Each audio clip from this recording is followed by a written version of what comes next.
বন্ধুরা, এখন কিন্তু চারদিকে শুধু কাঁচা আমের ছড়াছড়ি। ফেসবুক, ইউটিউব যেখানেই ঢুকছে সেখানেই শুধু কাঁচা আম মাখাচ্ছে মানুষ। তো আমিও একটা রেসিপি নিয়ে চলে এসেছি কাঁচা আম মাখার। আর এই আমগুলো কিন্তু আমার একটা ঠাম্মি এনে দিয়েছে, বেশ কদিন হলে আমগুলো এনে দিয়েছে। তো আজকে মনে করলাম যে আমগুলো আজকে মাখিয়েই নেই। আর আম মাখা খেতে কিন্তু ভীষণই ভালো লাগে, ঝাল ঝাল করে। তো এখানে মা দেখুন আমগুলোকে ধুয়ে নিচ্ছে। আর আপনারা আমার আগের ভিডিওতে অনেক ভালোবাসা দিয়েছেন, তার জন্য আপনাদেরকে অসংখ্য ধন্যবাদ। তো এখানে মা কিন্তু আমগুলোকে ছিলে নিয়েছে আর এখন কিন্তু পাটাই নিয়ে নিচ্ছে থেতো করার জন্য।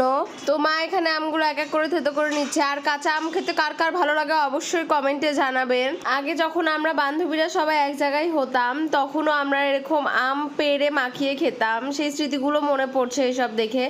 এখন অনেকটা বড় হয়ে গেছি, এখন বাড়ি থেকেই বের হওয়া হয় না সেইভাবে, আর সেই দিনগুলো ফিরে আসবে না জীবনে।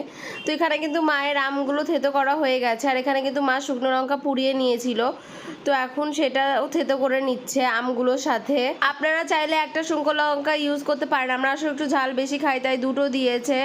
আর এখানে মা এখন দিয়ে দিচ্ছে লবণ, পরিমাণ মতো লবণ, মানে স্বাদ অনুযায়ী দিবেন আপনারা। আমরা আমাদের স্বাদ অনুযায়ী দিয়েছি। আর এখানে তারপরে দিয়ে দিলাম চিনি। চিনিটা একটু বেশি দিলে ভালো লাগে বেশি, আমার তো দেখেই লোভ লাগছে।